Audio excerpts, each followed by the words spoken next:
bien comprendre que la notion de miracle ne se conçoit à partir du moment où il y a un ordre établi préalable.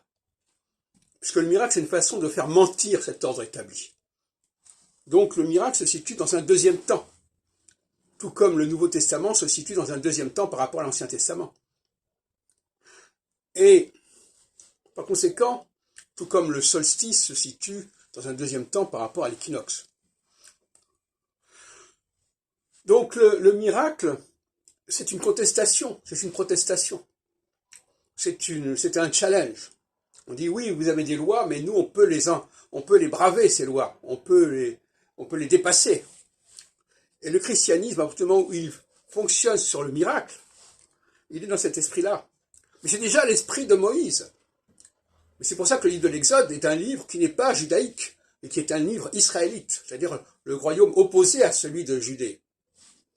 Et alors là, on nous parle du miracle. Or, le miracle, c'est toujours le discours du second, de celui qui vient après, et qui dit ce qui était avant est révolu, est aboli, etc. C'est ça le miracle. Et donc, il prétend corriger ce qui existe. Il prétend améliorer ce qui existe.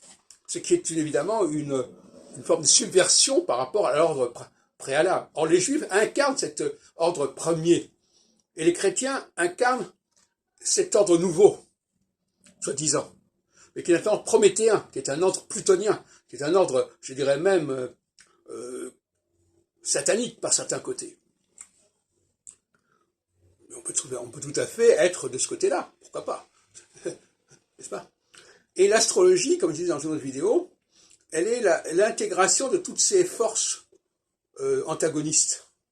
Elle intègre à la fois les valeurs de l'ordre premier, de l'ordre structurel, et les valeurs de l'ordre providentiel, de l'ordre du sauveur qui vient réparer. Et d'ailleurs, dans le judaïsme, il y a aussi la notion de réparation, le tikkun, etc. Et donc, finalement, l'astrologie, elle dépasse ces oppositions entre le premier et le deuxième testament, et elle intègre les deux, puisqu'elle prévoit à la fois des phases équinoxiales, des phases solsticiales, et une alternance entre les deux phases.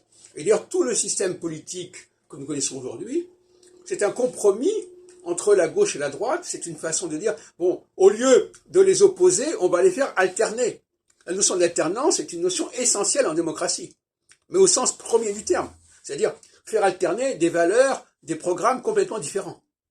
Si simplement faire alterner des personnalités, ça n'a pas d'intérêt. D'ailleurs, en réalité, c'est un faux problème parce que les gens, de toute façon, sont transformés par les phases.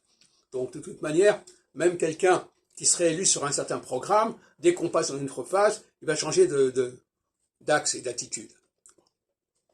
Donc, on m'a fait le procès l'autre jour, quelqu'un m'envoie un commentaire en disant « Vous osez parler de Dieu comme un réparateur. » Mais moi, je prends... Non, ce Dieu comme réparateur, c'est le Dieu du miracle. C'est le Dieu qui vient en second. C'est le Fils. Mais le Dieu principal, il n'est pas réparateur. C'est lui qui organise. C'est lui qui met en place.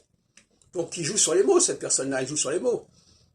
Ce qu'elle appelle Dieu, c'est un Dieu second. C'est un Dieu qui vient en second et qui est un Dieu qui vient en réaction.